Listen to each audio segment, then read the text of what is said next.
A'udzubillahiminasyaitonirrajim. Bismillahirrahmanirrahim. Assalamualaikum warahmatullahi wabarakatuh. Profesional muda, selamat pagi. Karena pada saat ini adalah pagi. Saat ini di tanggal 30 Muharram tahun 1442 Hijriah atau bertepatan dengan 18 September tahun 2020, di hari Jumat yang penuh berkah ini, izinkan saya untuk berbagi mengenai sebuah buku yang menurut saya sangat besar manfaatnya dan sangat menyemangati. Judul dalam bahasa Indonesianya adalah 35 Amal Pelebur Dosa, karya Fatin binti Abdul Aziz. Alasan saya membawakan buku ini bukan saya ingin membedah, tapi lebih kepada ingin berbagi bagaimana begitu bermanfaatnya buku ini.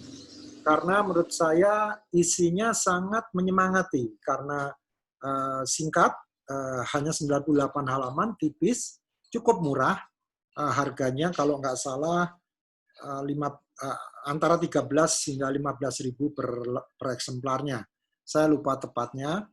Saya sendiri, saya lupa ini kapan, mungkin 3 atau 4 tahun yang lalu, membeli buku ini ya karena pada saat menemani Ustadz Subhan Bawasir, beliau membawa buku ini juga gitu. Jadi artinya mestinya buku ini bagus gitu kalau seorang Ustadz bahkan membawa buku ini gitu.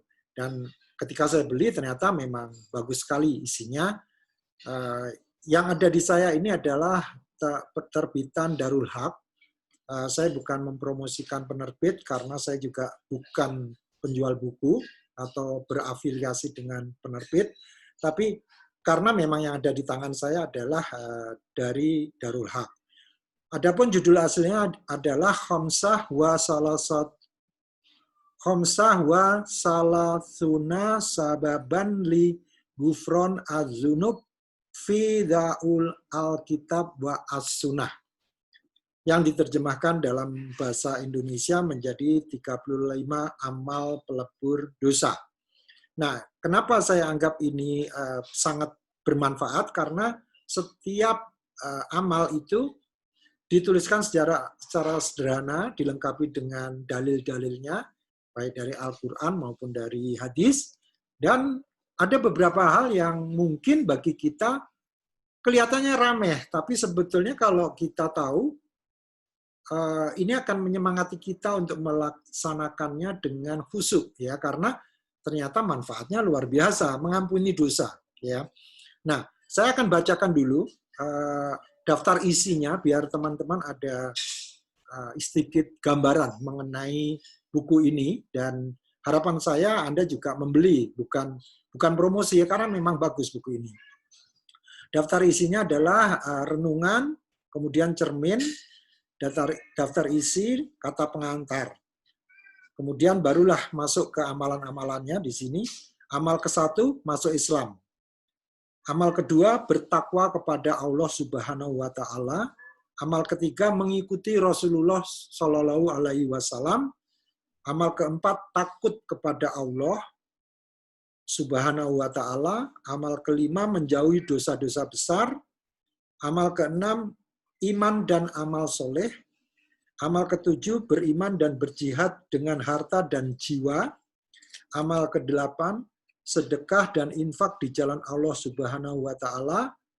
Amal ke-9, memaafkan orang lain dan berlapang dada.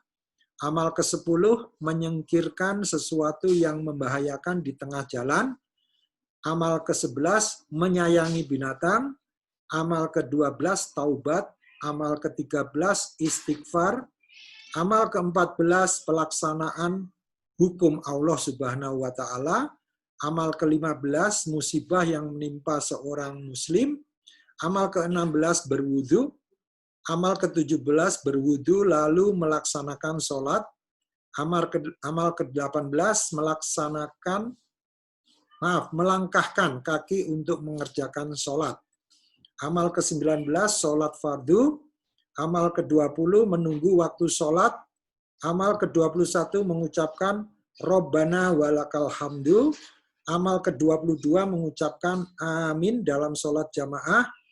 Amal ke-23 sujud.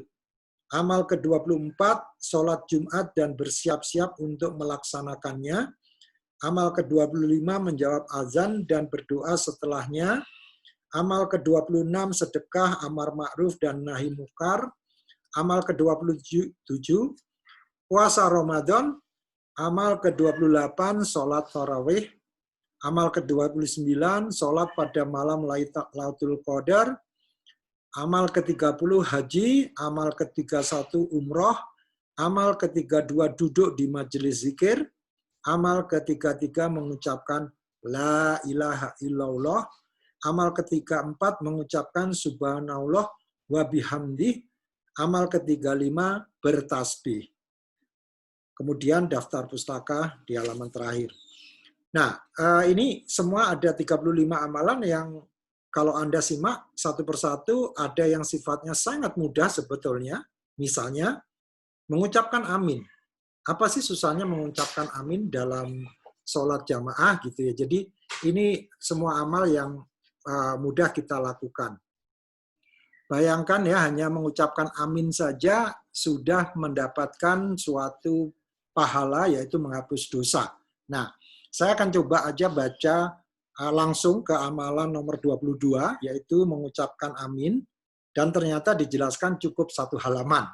Betapa sederhananya ya, halaman 74 saja.